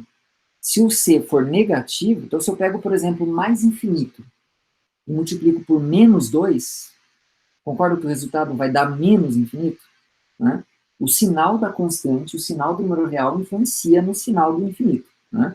Lembrem que o infinito aqui, o tempo inteiro, eu estou pensando dessa maneira dinâmica. Né? Representa uma quantidade que cresce indefinidamente com aquele sinal. Então, o resultado disso, sim, é mais ou menos infinito, mas o sinal depende tanto de qual é o sinal daqui, quanto de qual é o sinal da constante também. Certo? Tá. Percebem que com essa ideia, né, filosófica, esse conceito que não é tão assim bem definido do infinito, né, ele representa essa coisa meio dinâmica, né, meio é uma coisa, mas também é outra, né? Mesmo assim, a gente consegue estabelecer uma álgebra com os infinitos. O que é álgebra? Álgebra é quando a gente soma, quando a gente multiplica, né? Dá para a gente estabelecer uma álgebra. Só que tem coisas nessa álgebra que vão pegar, né? Por exemplo, quanto que dá mais infinito menos mais infinito? Né? Pergunta é, quanto que dá isso? Quanto que dá essa coisa menos essa coisa? É possível dizer? O Guilherme já está esperto, né? Depende do infinito. Depende do infinito. Se o infinito, se esse símbolo aqui representasse uma coisa só, se fosse só aquela tese, né, de que não, infinito é infinito e pronto, é uma coisa só, então, isso menos ele mesmo, quanto deveria dar isso? Quanto deveria dar esse negócio? Né? Zero. Né? Se fosse assim, se isso representasse se fosse um símbolo bem definido, se representasse uma coisa só, o resultado disso deveria ser zero. Né? Mas eu posso fazer o resultado disso aqui dar o que vocês quiserem. Me digam um número, qualquer que seja, que vocês queiram que seja o resultado dessa conta aqui. Diga um número aí. Vocês escolhem.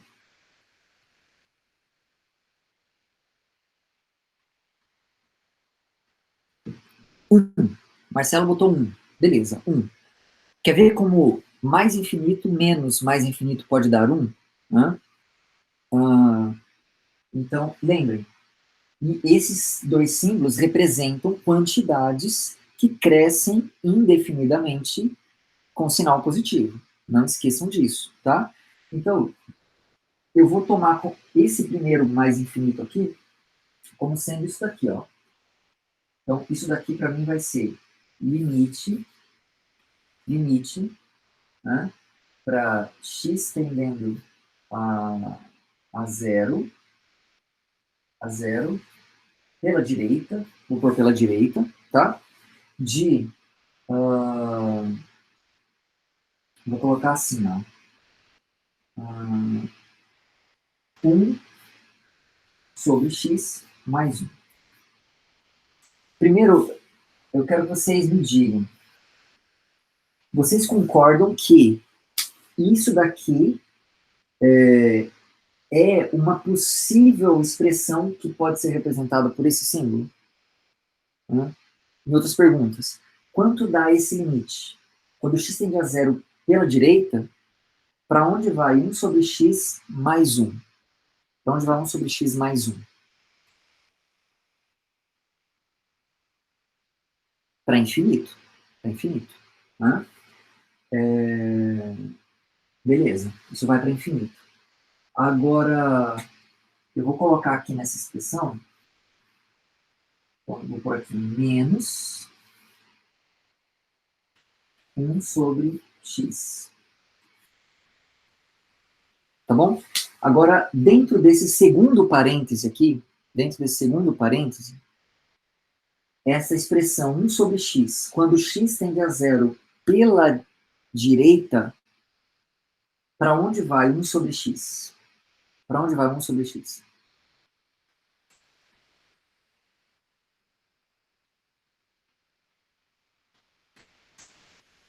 Para o mais infinito também, exatamente. Né? O infinito positivo, isso. Então, me digam, vocês concordam que o que nós temos aqui representado por esse limite é uma situação do tipo da expressão aqui em cima? Infinito, menos mais infinito? Concordam que isso aqui embaixo, ó, isso aqui embaixo representa uma possível interpretação, uma possível, né, situação em que acontece isso? Vocês conseguem enxergar isso, sim ou não? Sim. Né? Então, o mais infinito menos infinito aqui em cima poderia ser isso, certo? Poderia ser isso. E quanto é o resultado desse limite aqui? Qual é o resultado desse limite?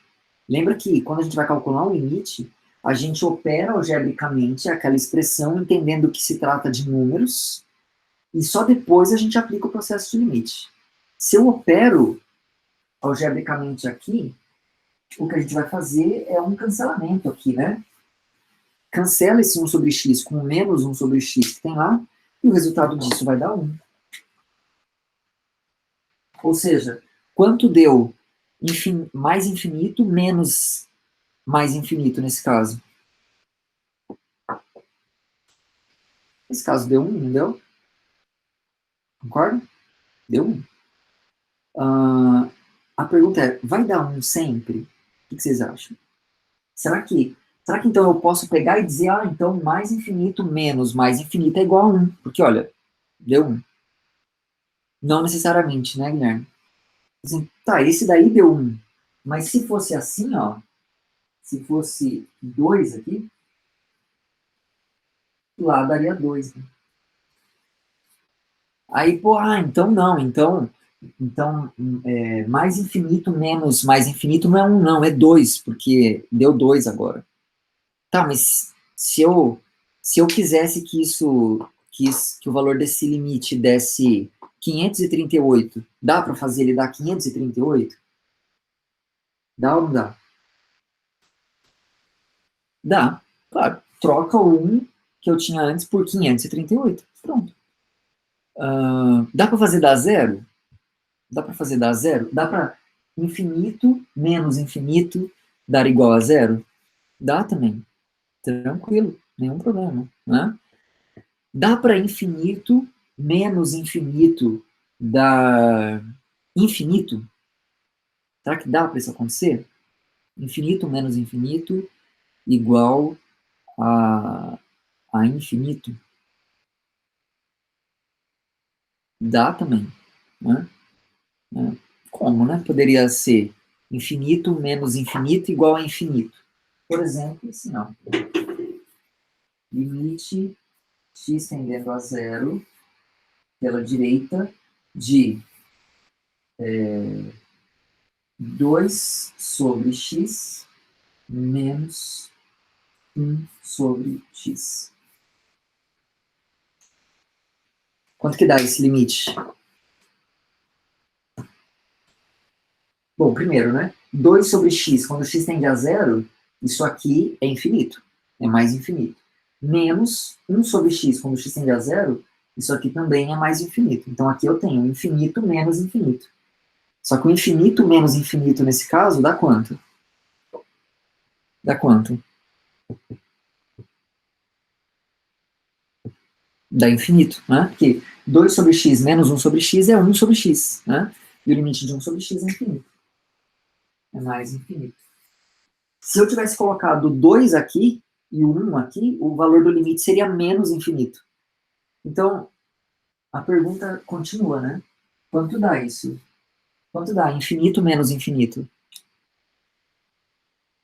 Quanto dá infinito menos infinito? Hum?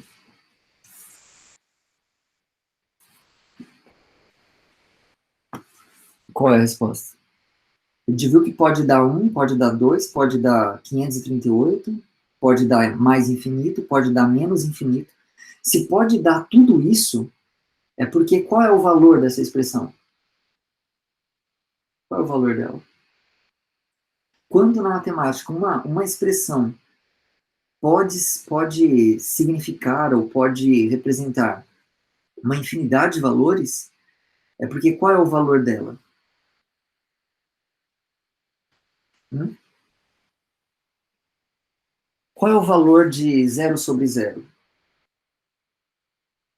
Quanto vale zero sobre zero na matemática? Indeterminado. Né? É uma indeterminação. E por que é uma indeterminação? Porque zero sobre zero, olhado nesse contexto de limites, né, uma quantidade chegando perto de zero, dividido por uma quantidade chegando perto de zero, isso pode dar qualquer coisa. Se pode dar qualquer coisa, então é porque não assume nenhum valor determinado. É uma indeterminação. Portanto, qual é o valor de mais infinito menos mais infinito? Qual é o valor de infinito menos infinito? Igualmente indeterminado. Ou seja, a gente acabou de ganhar uma nova indeterminação. À medida que a gente abraça o infinito dentro dessa álgebra de limites, né, dentro desse conceito de limite, a gente ganha novas indeterminações. Essa é uma delas. Outra indeterminação nova, zero vezes infinito. Né? Fala, mas zero vezes qualquer coisa não é zero? Pois é, zero vezes qualquer coisa é zero. Só que zero vezes infinito, de novo, a gente encara isso nesse contexto meio dinâmico, né? Uma quantidade indo para zero, vezes uma quantidade indo para infinito, isso pode dar também, igualmente a gente fez aqui, isso pode dar qualquer coisa. Qualquer coisa. Né? Zero vezes infinito pode dar qualquer coisa. Por exemplo, se você coloca x ao quadrado vezes 1 sobre x, e você faz x tender a zero pela direita, né?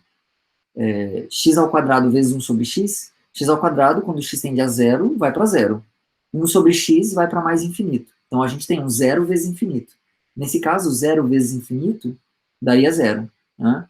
Mas se eu fizer x vezes 1 sobre x ao quadrado, para x tendendo a zero pela direita, aí você vai ver que o valor do zero vezes infinito daria infinito. Assim como esse valor pode dar 1, pode dar 2, pode dar qualquer coisa que a gente queira. Portanto, também trata-se de uma indeterminação. Né? Zero vezes infinito é uma indeterminação matemática também. Quanto que dá infinito dividido por infinito? Uma coisa dividido por ela mesma dá quanto? Um número dividido por ele mesmo dá quanto? Hã?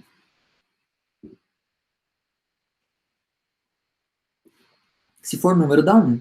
Agora, infinito dividido por infinito, será que dá 1 sempre? No caso de infinito, não. Né? Quando eu estou tratando desse conceito dinâmico do infinito, infinito dividido por infinito é também mais uma indeterminação. Né? Basicamente, essas são as indeterminações principais. Né? Infinito menos infinito é indeterminado, zero vezes infinito, indeterminado, infinito dividido por infinito, indeterminado. O Guilherme está dizendo, nesse caso, antes de aplicar o limite, não deveria multiplicar x ao quadrado por 1 sobre x? Sim. Né? Você primeiro faz a álgebra para depois calcular o limite. Né? Então, se é x ao quadrado vezes 1 sobre x, você multiplica, vai cancelar o x quadrado com o x de baixo, vai dar x. Aí, se o x está indo para zero, o resultado disso dá zero. Né? Que é limite de x para quando o x tende a zero. Então, esse valor dá zero, esse limite dá zero. Agora, se for x vezes 1 sobre x ao quadrado, né? X vezes 1 sobre x ao quadrado. Agora vai ficar x dividido por x quadrado, vai ficar um x embaixo, então vai ficar 1 sobre x. Aí você manda o x tender a zero pela direita, isso agora vai dar mais infinito. Então perceba como o zero vezes infinito pode dar qualquer coisa. Certo? Não sei se ficou claro. Ficou, né? Beleza. Outra indeterminação também, né? 1 elevado a qualquer potência dá quanto? 1 elevado a 2, 1 elevado a 5, 1 elevado a 100, 1 elevado a 500 milhões. Quanto que dá? 1. 1 elevado a qualquer coisa é 1. Exceto se essa coisa for o infinito. Nesse caso, 1 elevado a mais infinito, ou 1 elevado a menos infinito, 1 elevado a infinito, né? É também uma indeterminação. A gente não sabe dizer quanto é. Certo? Ok. Para a gente poder fechar, eu quero voltar aqui com com a apresentação. Aqui. Deixa eu parar isso daqui. Tirar esse pessoal. Vou voltar aqui com um sobre x. Né? Aqui, percebam, né? A gente está falando de... A gente introduziu a ideia de limite nesse contexto, né? Desculpa, a gente introduziu a ideia do infinito nesse contexto de limite, encarando o infinito como um possível valor do limite, né? Ou seja, o infinito, ele entra aqui, né? Ó, ele entra aqui. Agora, a gente vai considerar uma segunda forma, onde a gente também pode considerar o infinito nesse contexto. E essa segunda forma é a seguinte, olha. Aqui, vocês estão vendo aí o gráfico da função 1 sobre x, né? Vou colocar aquele pontinho lá de novo. E vou colocar esse pontinho para descer. Percebam que agora, quando esse ponto ele caminha ali para a direita, né? Vou até aqui mexer aqui para a gente poder ver isso um pouco melhor. Só um segundo aqui.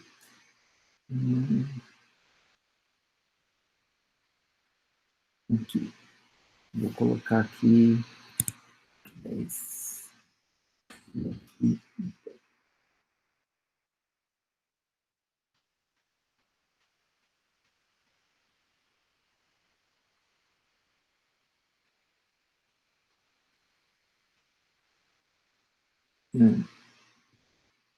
Não sei o que aconteceu, ele deletou aqui, mas Vou, vou usar esse outro ponto aqui, então, para não ter que fazer de novo. Aqui. Isso. Acho que assim é o suficiente. Então, quando eu faço os valores agora de x aumentarem indiscriminadamente, né? Quando eu faço os valores de x aumentarem indiscriminadamente, e aí nesse caso é tanto valores positivos quanto valores negativos, o que a gente observa com os valores de 1 sobre x? Né? De onde eles se aproximam? Né? 1 sobre x, quando x começa a assumir valores indiscriminadamente grandes, né? Cada vez maiores. Quando x assume valores tipo 1 milhão, né, 500 milhões, exatamente, Rafa, a gente percebe que quando x começa a ficar agora muito grande, 1 sobre x vai ficando cada vez mais perto de zero, né? É esse movimento que a gente observa, né? Observava no ponto A, que eu não sei como eu deletei aqui, e que a gente observa aqui no ponto B também, né? À medida que os valores aqui de x vão ficando muito grandes e negativos, a ordenada do ponto B vai se aproximando cada vez mais de zero, né? Isso nos justifica, e assim, nos motiva, né, a pensar na seguinte ideia: quanto é o limite de 1 sobre x para quando x tende para mais infinito? Né? Então, a gente também pode olhar para coisas desse tipo. Né? E, de novo, o que isso significa? X tender a infinito. Isso significa que x assumirá valores cada vez maiores, valores que não encontrarão nenhum limite, que vão crescer o quanto quiserem. E aí a pergunta é, quando os valores de x crescem indiscriminadamente, o que acontece com 1 sobre x? A gente observa que, olha, isso aqui dá zero. A mesma coisa se eu fizer os valores de x serem indiscriminadamente grandes, porém negativos, né? O valor desse limite também vai ser igual a zero. Tá? E aí, com isso, a gente introduz essas duas formas de incorporar o limite, desculpa, de incorporar o infinito no cálculo de limites. Eu posso olhar para o infinito como valor de um limite, ou eu posso olhar para o infinito como, nesse sentido, como o lugar para onde eu estou mandando x, né? E sempre, assim, temos isso sempre em mente. Esse infinito, ele tem esse caráter, então, sempre dinâmico. Ele representa essa variável, essa grandeza, que está crescendo indiscriminadamente, com aquele sinal representado pelo símbolo. Assim, se vocês quiserem, eu vou pensar aqui num exemplo simplesinho de um cálculo de limites para fazer com vocês, mas eu queria ouvir de vocês rapidinho se as ideias que a gente tratou aqui, se ficaram assim, claras, se fez sentido para vocês, se para o pessoal, especialmente o pessoal que fez a CIEP, se agregou algum valor, se mudou, se melhorou alguma coisa na compreensão que vocês tiveram, né, nesse primeiro contato que tiveram lá, se vocês me digam, assim, porque eu sei que são ideias, assim, de nível de abstração altíssimo, né? A gente está falando do infinito, não é de qualquer coisa. Que bom, Rafa, que bom que ficou mais claro, né? Marcelo também achou que ficou mais claro. Assim, esse é o ponto central, assim, que se a gente consegue assimilar isso, a gente consegue absorver isso, a gente consegue lidar com essas ideias melhor, de maneira mais madura, que é entender que esse símbolo, ele representa algo dinâmico, ele representa uma variável. Né? Se a gente entende isso, a gente desprende dessa visão meio estática desse símbolo de infinito, as ideias vão começar a ficar mais naturais. Não é de uma hora para outra, aqui a gente está falando de ideias que são super abstratas, mas elas vão, sim, aos pouquinhos ficando mais claras. A linguagem, sim, é muito complicada, né? E aí você vê, por exemplo, as definições disso, né? Você olha para aquilo, pô, é difícil encontrar o sentido, né? Eu até sugiro a vocês, assim, depois de ouvir, né, essa aula, tentem dar uma olhada nas definições para esses tipos de limites. Limites para x tendendo a infinito, né? Ou limite de f de x tendendo a x0 igual a infinito. Olha lá nos livros, tenta ler a demonstração não, tenta ler a definição, aquela definiçãozinha formal que eles dão para isso, e ver se o que está escrito lá, se vocês conseguem conectar com essa ideia que vocês estão desenvolvendo, né? E com a aula de hoje também vocês estimularam um pouco mais. Vê se isso, até deixo isso como exercício para vocês fazerem, acho que é muito válido. Vê se isso muda um pouquinho a forma como vocês vão receber essa leitura do que vocês encontram lá nos livros. Sugiro isso, Rafa, e para os demais também. Né? Eu acredito que até o olhar que vocês farão sobre nessas leituras, eu acredito que já vai ser outro. Né? Dá uma olhadinha, depois eu vou perguntar para saber como é que foi isso daí. Ok?